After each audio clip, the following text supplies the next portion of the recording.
வணக்கம். நம்ம இப்ப இந்த வீடியோல என்ன பார்க்க போறோம் அப்படின்னா, இன்டர்னல் ரீகன்ஸ்ட்ரக்ஷன்ல இருந்து ஒரு 10 மார்க் ப்ராப்ளம் ஏப்ரல் 2024 கொஸ்டின் பேப்பர்ல கேட்டது. எஸ், இப்ப ப்ராப்ளம் பார்க்கலாமா? Peerless Limited had the following balance sheet as on 31st December 2018. Balance sheetல பாருங்க 6% preference shares of rupees 100 each, 2 lakh, equity shares of rupees 100 each, 4 lakh, debentures 1 lakh, sundry creditor 1,50,000. Asset பாருங்க goodwill 60,000, fixed asset 3 lakh, stock 1,50,000, debtor 60,000, discount on debentures 10,000, bank 1,000, profit and loss account 2,69,000. Preference share be reduced to 8% preference shares of rupees 60 each. Equity shares to be reduced by rupees 80 each. The amount thus made available to be utilized to write off fictitious assets including goodwill and rupees 50,000 from fixed asset. Give entries for reconstruction and the balance sheet. இது பாத்தீங்கன்னா ரொம்ப ஈஸியான problem. இதுல பாத்தீங்கன்னா preference shares வந்து reduce பண்ணிருக்காங்க. Preference ஷேரோட value எவ்வளவு அப்படின்னா 100. அதை இப்ப 60 ருபீஸ்ன்னு சொல்லிட்டு ரெடியூஸ் பண்ணிருக்காங்க. அது இல்லாம அதோட டிவிடெண்ட் பர்சன்டேஜ் இன்க்ரீஸ் பண்ணிருக்காங்க. 6% வந்து இப்ப 8% ஆக்கியிருக்காங்க. ஓகே. அண்ட் ஈக்விட்டி ஷேர்ஸ் பாத்தீங்கன்னா 100 ருபீஸ். அதை 80 ரூபாய் ரெடியூஸ் பண்ணிட்டு இப்ப அதோட வேல்யூ எவ்வளவுன்னா 20 ருபீஸ் தான். ஓகே. இந்த அமௌண்ட் எதுக்கெல்லாம் யூஸ் பண்ண சொல்லிருக்காங்க அப்படின்னா ஃபிக்டிஷியஸ் அசெட். ஓகே, அது குட்வில்லும் சேர்த்து. ஓகேவா? இதுல எந்தெல்லாம் ஃபிக்டிஷியஸ் அசெட் அப்படின்னா இந்த டிஸ்கவுண்ட் ஆன் டிபெஞ்சர்ஸ், அப்புறம் இந்த ப்ராஃபிட் அண்ட் லாஸ், அதுக்கப்புறம் இந்த குட்வில் சேர்த்து அப்படின்னு சொன்னதுனால அதையும் எடுத்துக்கிறோம். ஓகேவா?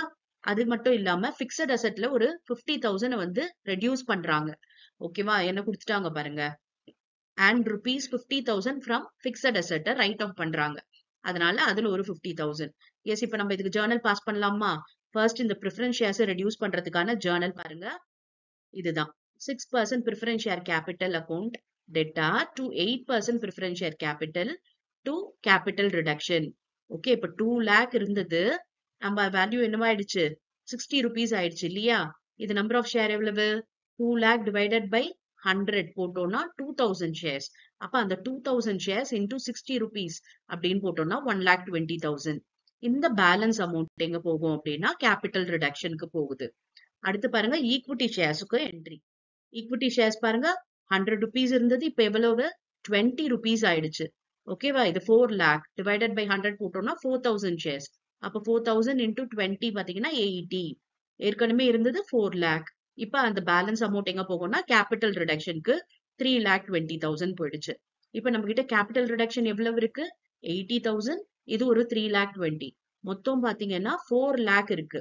அப்ப அந்த 4 lakhல நம்ம எதெல்லாம் ரைட் ஆஃப் பண்ண போறோம்? குட்வில் ஒரு 60,000, டிஸ்கவுண்ட் ஆன் டிபெஞ்சர்ஸ் ஒரு 10,000, ப்ராஃபிட் அண்ட் லாஸ் அக்கவுண்ட் ஒரு 2,69,000, பிக்சட் அசெட் ஒரு 50,000. பாருங்க அதுக்கான என்ட்ரி 4 lakh ருபீஸ்ல goodwill 60, profit and loss 2,69,000, discount on debentures 10,000, fixed asset 50. இது பேலன்ஸ் அமௌண்ட் எங்க போகுது அப்படின்னா கேபிட்டல் ரிசர்வ்.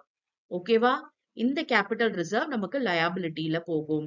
சரியா? இந்த 3 என்ட்ரி தான். ஓகே, இந்த சாப்டர்லயே பாத்தீங்கன்னா என்ட்ரிஸ் ரொம்பவே கம்மியா தான் இருக்கும்.